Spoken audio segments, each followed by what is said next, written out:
picked the message. And I listened to that brother start to read the scripture, and that was exactly my scripture and my verses.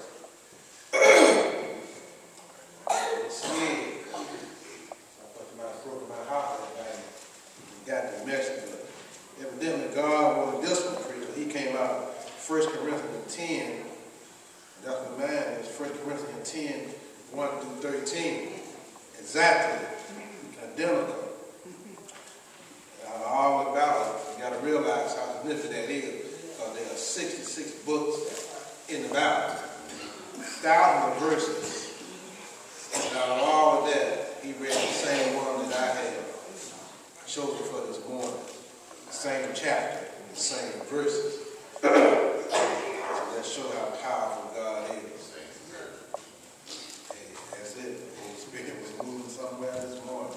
So that's 1 Corinthians 10, 1 through 13. Since he read, I'm going to read the first verse, and I'm going to read verse 13. Because he read exactly what I was going to preach on. 1 Corinthians 10, I'm going to read verse 1, and I'm going to read verse 13. Amen. Verse 1, and I will be out of the King James Version. Moreover, brethren, I would not that ye should be ignorant how that all of our fathers were under the cloud and all passed through the sea. Verse 13, they have no temptation taken you, but such as is common to man. But God is faithful, who will not suffer you to be tempted above that ye are able, but will with the temptation also make a way to escape, that ye may be able to bear it. Who will not suffer you to be tempted above that ye are able, but will with the temptation also make a way to escape, that ye may be able to bear it.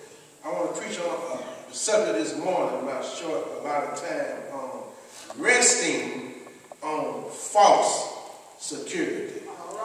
Resting on false security. And I wanted to open up with a news story.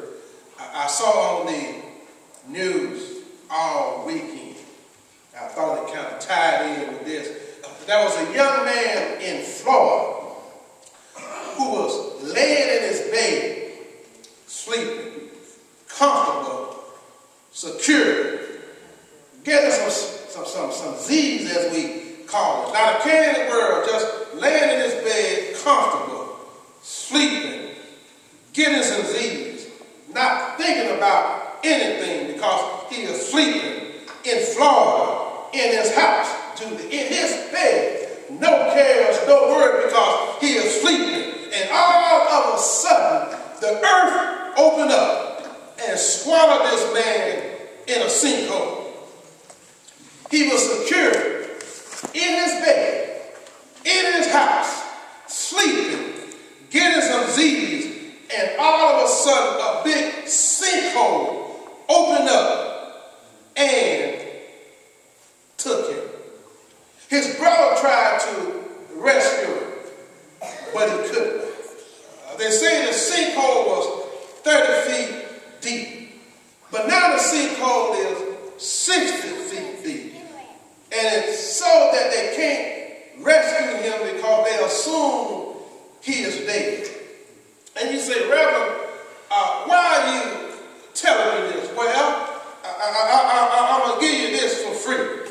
Because I almost named this sermon, What You Gonna Do When He Comes For You. In other words, there is nowhere you can be where you can be so secure, so committed that